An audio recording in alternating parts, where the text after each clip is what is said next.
and welcome to For The Drive, and on this episode of Friends of For The Drive I take a look at my first Aston Martin.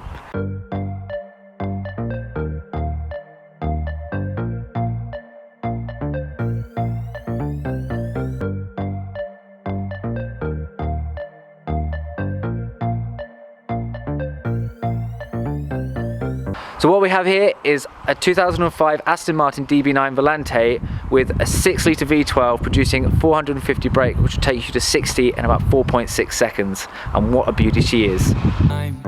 All these crazy fears that ends with bloody tears. Oh baby, we keep prepping. I think it's time to start this puppy up. Oh my god. I want a V12. That's it now. I want a V12.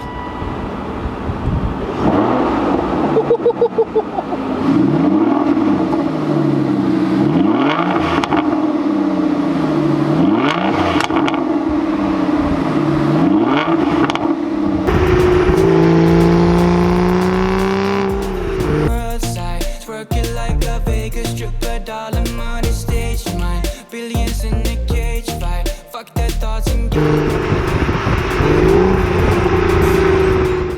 So I'm now joining the owner Greg in the driver's seat. Thank you very much for coming out and doing this today. No problem. First things first, I think we should say of how incredible Aston Martins always look on the interior as well as the exterior, but the interior especially, with all of the leather, as you were saying to me earlier, that every nook and cranny is clad in either leather or high quality materials. Nothing's ever been left unfinished, as it were.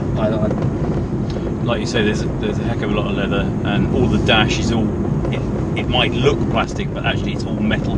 Yes, it feels nice to touch. The tactile feel that you get from it. I mean, people, you see Astons driving down the road, and you think, okay, obviously quite a high quality car, high priced car, but when you're inside it, you can actually touch all of the things. You think, okay, that feels nice. They've obviously, that's where the research, the money's gone into. Like the entire body of this car is made of aluminium and magnesium. Yeah. And things like it's got a carbon fibre prop shaft, to save weight. Yeah. Why did you buy this car? I think, like many other lads, I think owning an Aston Martin is a bit of a dream that you always have. Couldn't afford one for many years. Had two brand new 6 Series BMWs as company cars, and due to a variety of tax law changes, it was necessary for me really to source my own car. Right. And whilst I couldn't afford to lease a brand new Aston Martin, I thought it would be a good idea just to have one for 6 months. Yeah. So I thought, oh well, I need to scratch that itch. It's going to cost me too much to run. Yeah. It's totally impractical everyday car. I'll have it for 6 months and then I'll go and get something more sensible. Anyway, 2 years on, the reality is it does 21 miles per gallon driving it. Combination of spirited and sensible, which is okay. 21's not bad. 21's the size of engine, that's 6 litre. That's pretty good. I would have thought. But I mean, you can probably get 24, 25 if you were really careful. But who wants to drive like that? To be honest. Exactly. And the difference between 21 and 25 in pound note values is nothing. All. Yeah. It's, as you say, I'd rather have a smile on my face than maybe two extra pounds in my pocket. That's what it is. After 2 years, I just don't want to get rid of it, because what could I replace it with? Yeah, another DB9. Yeah, that's right. Yeah.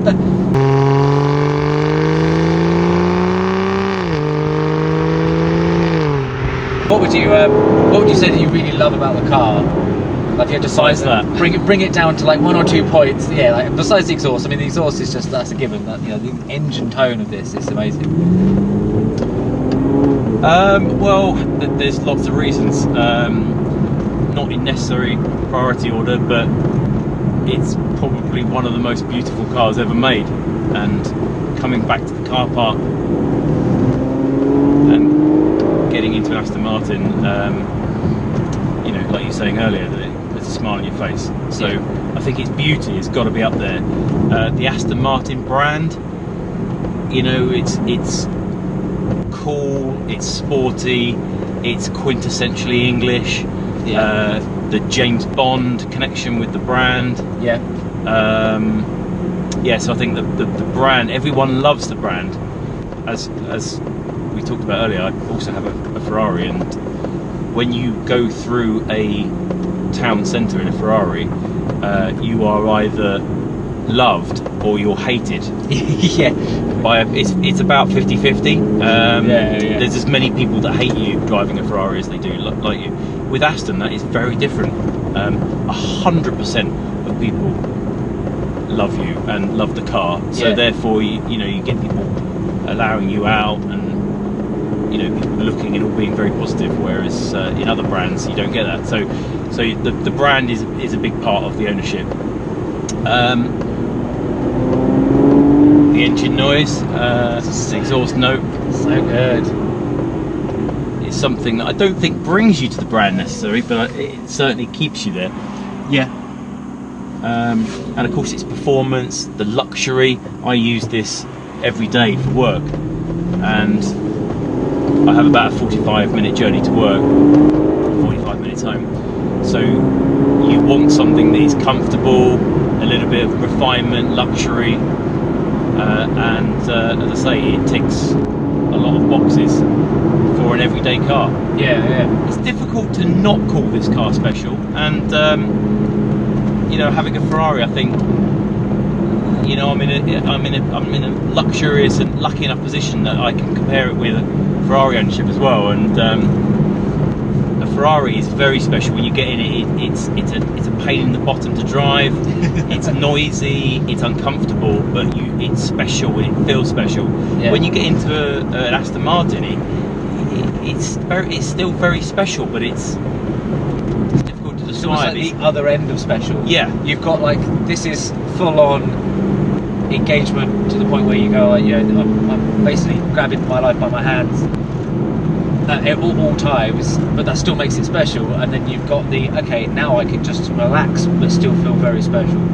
And as you say, I'm excited to drive experience the 360, but I can definitely get, just from sitting in the passenger seat, I feel like I'm in a James Bond? A little bit. I feel like I should have been wearing a suit. And maybe have some sort of pen that explodes. That's just right. Out I have the window. got one of those in the glove. Oh, okay, cool. We'll just use that at the end of the video. We'll just don't press that button there, okay? Because you know what that button is.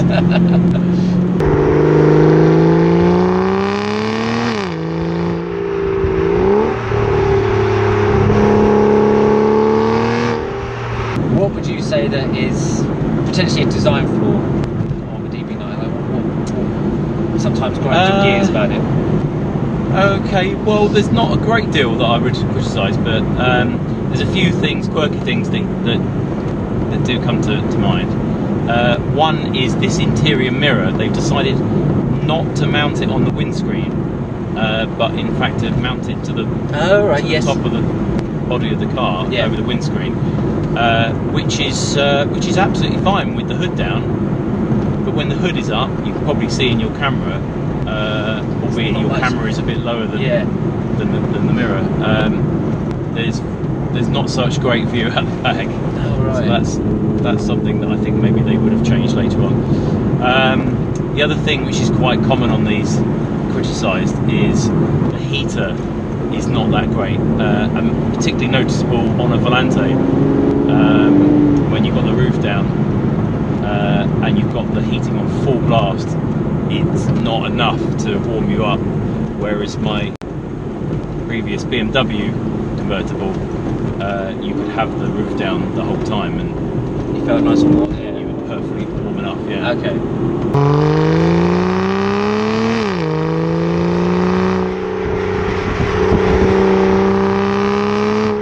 Have you done any modifications to this, or are you thinking about it?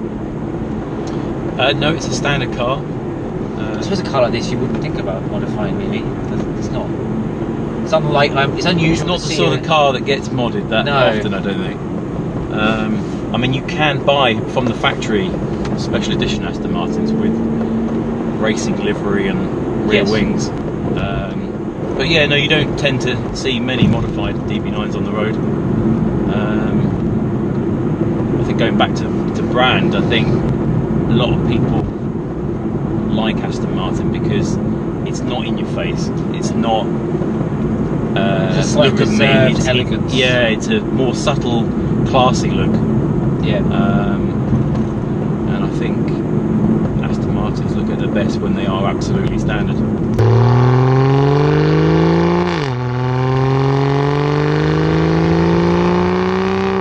You touched upon earlier about you don't want to get rid of it. What would you replace it with? I mean, literally, what would you have to, like, if you said, right, okay, this is going to go for whatever reason, what would you replace it with? Well, on the basis that I don't think I can fault it, and I'm definitely not done with it yet. If it goes, I think it would have to be another Aston Martin DB9.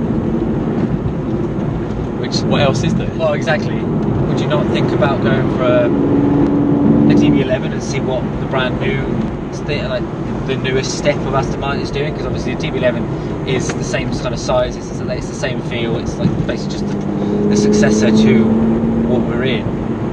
Well, the DB11 is a bit of an odd car because, you know, I've said that it's about classy and subtle and not in your face. But don't you think that the DB11 is a little bit in your face and a little bit certainly shouty? A lot louder.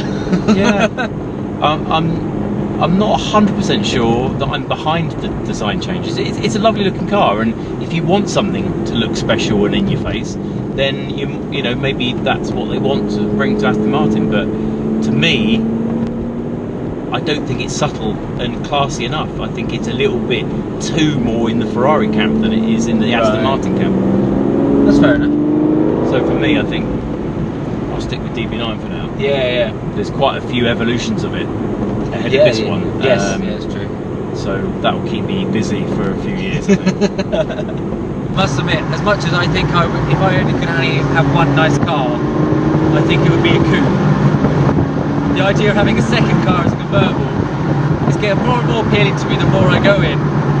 We've been unlucky with the weather today, but on a lovely summer's day, the sun's out, driving through what at the moment, which, you know, we're through beautiful Hampshire. I think you'd be even more sold on it. But yeah. I'll tell you what, next time we go out, you can take the Ferrari, I'll take this. Wake up, Graham, wake up.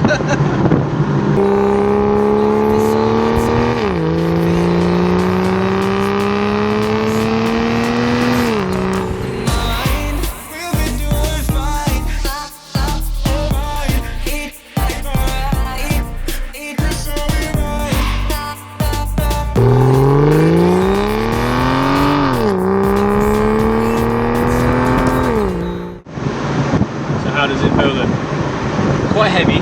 I mean, my steering is very light, so I think every car I drive is heavy. They tend to make sort of out and out sports cars a little bit heavier on the steering so that you get a better gauge of what's happening and what's going on. I still maintain that mine is too light, so it's as you said, I agree that I actually think it should be heavier. I don't like not like, you know, I could technically do a 360 with one finger, and I kind of don't want that, because then I can't feel where the wheels are. Yeah. If you're pushing it, which I sometimes like to do, I don't know what's going on. Yours hasn't got the variable steering. Well, it does get heavier, but the problem is it starts off so light that when it gets heavier, that's what I want at the slow speeds. Right. Like, I just want it a gradient heavier, almost. Oh God! Wow. Oh my God! That's such a nice noise. So how ready that is to pick up. Yeah, you have to work hard at making sure you're in the right gear. With progressive power,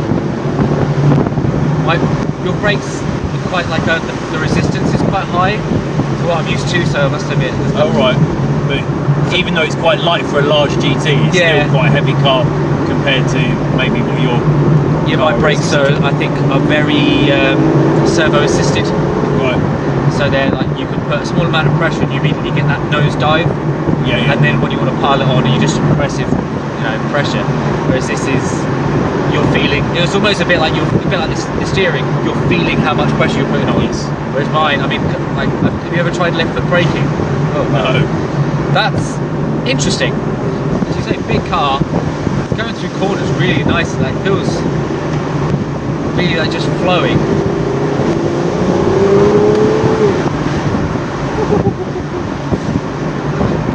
Enjoying it? Yes, I am. I say it's such a shame that the tarmac isn't dry and warm, because like I've seen you throw it around a bit, and I was like, oh, you know, but I'm not willing to try it. Yeah, I know what I can get away with. What I Yeah, can't. of course, yeah.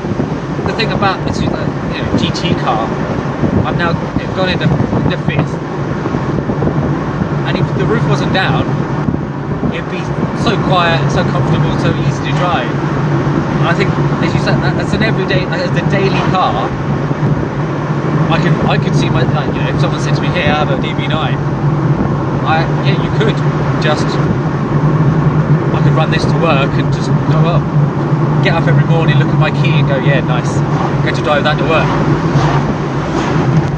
Yeah, it's a nice feeling. It's a nice feeling.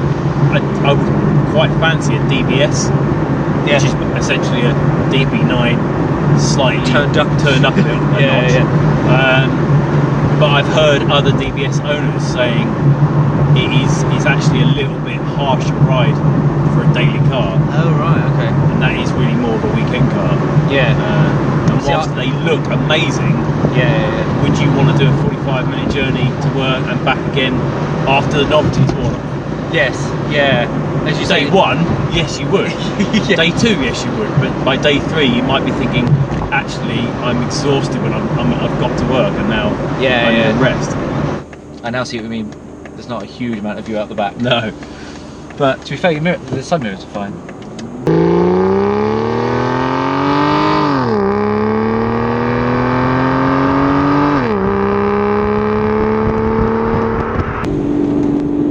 I love this stretch of road. I say the how angry it starts getting as you push it up through the rev range. It's quite a nice range of noises that it will feed you, and that almost, as you say, almost tells you which gear you're in, how high you almost don't need to look down. You can start Hearing it, even though feeling it's it. such a short experience. I feel like okay, I'm pushing it a little bit harder now. There is something really nice of being able to put your foot down gently and then let the engine follow it. Like I say, my car's not like you put your foot down and you wait for it to catch up because the power's just not, you know, it's not that high power. But like, you get into a car it's got enough power just, you know, to get you going, so you can just progressively accelerate up a hill or, you know, along a straight, and you can just, as you put your foot down, you just feel the engine just being there. It's always on that point. I think that's one of the reasons they use a V12 is because there's just almost unlimited amount of torque. And it's obviously not It's stressed. effortless for it. Yeah, They've not revved the back steer. Like, you know, there's a fair amount of scope in that engine. So as you say, it's almost, I wouldn't say lazy, but it's doing it easily. Yes, that's right. Yeah. Well, What do you think? thank you very much. That was very nice. That was, I say, like the usability of it is just, it's staggering, Beauty of really. it really, isn't Yeah, the fact that you can cruise along in such comfort, really, and then put the roof down, and just like, you've got beautiful countryside if the weather's good, and then change a few gears, push it through Suddenly some you've got a corners, sports car. and then it is proper smile inducing. So yeah, no, I must. First Aston experience has definitely been a good one. So thank you very much. No problem. So we have come to the end of the day, as you can tell by the fact it's basically dark and I'm using my car headlights as my lighting rig. But what a sensational experience. Like the way it can go, oh, come on, there we go. The way it can go from just being the most comfy GT cruiser to quite an exhilarating experience of like being a proper sports car as you push it through some bends and opening up that incredible sounding V12. Yeah, definitely a big smile on my face. Definitely a winner in my book. So a huge thank you to Greg for coming out and showing me this beautiful DB9 Volante. But that is the end of the video. Thank you very much for watching. Please like and subscribe. I'll see you guys later. almost perfect.